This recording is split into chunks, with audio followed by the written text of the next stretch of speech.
Silver cup মাছ এটা। এই মাছটা রান্না করবো আজকে একদম ঝাল করে। এই মাছটা অনেকেই কিন্তু খায় না, তো জানি না কেন খায় না। এটা কিন্তু যদি ঝাল করে খাওয়া হয়, দেখো কত বড় মাছটা এনেছে, টুকরোগুলো কত বড় বড়। তো ঝাল করে খেলে এই মাছ এত ভালো লাগে খেতে, তোমরা এক থালা ভাত এই মাছ দিয়েই শুধু খেয়ে নেবে। তো যাই হোক, যারা খাও না তারা খুব মানে খেয়ে দেখো। এর মধ্যে কী কী মশলা দিয়েছি দেখো।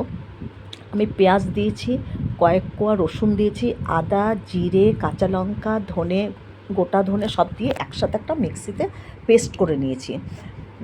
এই রেসিপিটা মিউজিক দিয়ে দেওয়া আছে, তো মশলাগুলো একসাথে করাতে আমি এবার মুখে তোমাদের বলে দিচ্ছি। তো যাই হোক, মাছগুলোকে আমি একে একে করে দেখো ভেজে নিচ্ছি। মাছের টুকরোগুলো কত বড় বড়, আর মাছটাও ছিল বেশ বড়, 1 কিলোর ওপরে মাছটা ছিল। তো যাই হোক, একটু লালচে করে মাছটা ভেজে নিয়েছি। মাছটা ভেজে নেওয়ার পরে এর মধ্যে আমি দিয়ে দিলাম জিরে ফোড়ন। জিরে ফোড়নটা দিয়ে দিলাম, একটা শুকনো লঙ্কা দিয়েছি হাফ করে। তো যাই হোক, এবার এর মধ্যে আমি দিয়ে দেবো যে মশলাটা করে রেখেছি, সেই মশলার পেস্টটা। আমি কিন্তু এর মধ্যে আলু ব্যবহার করিনি, একদম সিলভার কাপ মাছের ঝাল বানাবো, দারুণ লাগে খেতে। তোমরা এইভাবে বানিয়ে খাবে বন্ধুরা। দেখো মশলাটা এবার ঢেলে দিলাম। এবার পরিমাণ মতন নুন, হলুদ আর কাশ্মীরি লঙ্কার গুঁড়ো একে একে এর পরপর দিয়ে যাব।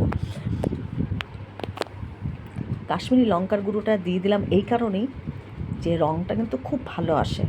তো যাই হোক, আর পরিমাণ মতন হলুদ আর নুন দিয়ে দেবো, সামান্য একটু জল দিয়ে এবার মশলাটাকে খুব ভালো করে কষাতে থাকবো। মশলার সময় তোমরা একটু সামান্য গরম মশলা দিয়ে দিতে পারো, একটু সামান্য গরম মশলা দিয়ে দিলাম, আর ধনে পাতা থাকলে ধনে পাতাও দিয়ে দিতে পারো। তো যাই হোক, মশলাটা খুব ভালো করে কষিয়ে নিচ্ছি। আর এই মাছটা কিন্তু একটু মিষ্টি লাগে খেতে, এটা একটু ঝাল বানিয়ে খাবে, দেখবে দারুণ লাগে খেতে।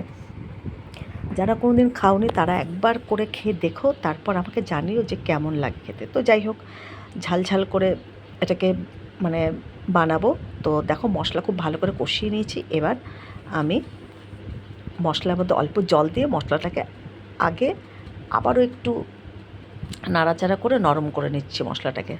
তারপরে এর মধ্যে পরিমাণ মতন অল্প করে জল দেবো, দিয়ে মাছগুলো দিয়ে দেবো।